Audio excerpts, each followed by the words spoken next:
अत्र शूरा महेश्वसा भीमार्जुन समायुधि युयुधानो विराटश्च দ্রুপদশ্চ মহারথঃ। এই যুদ্ধবুহে অর্জুন এবং ভীমের পাশাপাশি তাদের মতোই অন্যান্য শূর যুযুধান, বিরাট এবং মহারথী দ্রুপদও আছেন।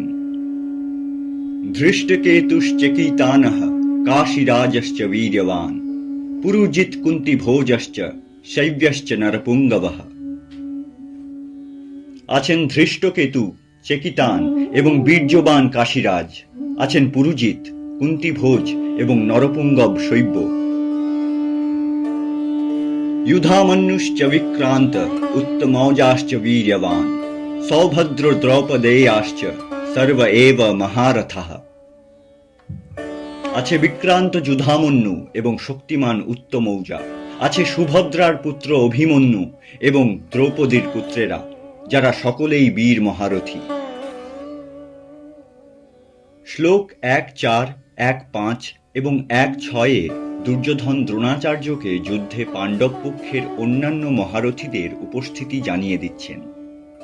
দ্রোণাচার্য ছিলেন ধৃতরাষ্ট্র এবং পাণ্ডু উভয়ের পুত্রদের অস্ত্রশিক্ষার গুরু। তাছাড়াও পাণ্ডব পক্ষে উপস্থিত অভিমন্যু, সাত্যকী, শিখণ্ডী, উত্তমৌজা, যুধামন্যু ইত্যাদি এবং আরও অনেকে দ্রোণাচার্যেরই শিষ্য ছিলেন। শিক্ষাদানে দ্রোণাচার্য কোনোদিন কারোর প্রতি কোনো ত্রুটি রাখেননি এবং তার শিক্ষায় প্রত্যেকেই হয়ে উঠেছিলেন শ্রেষ্ঠ মহারথী।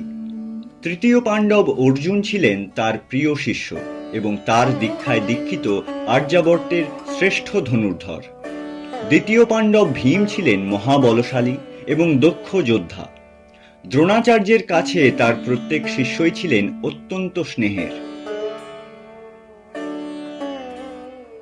দুর্যোধন দ্রোণাচার্যকে পাণ্ডব পক্ষে উপস্থিত তার সেই স্নেহের শিষ্যদের দেখিয়ে অপ্রত্যক্ষভাবে বুঝিয়ে দিচ্ছেন যে এই যুদ্ধে তাদের প্রতি তার কোনো প্রকার আবেগের কোনো স্থান নেই।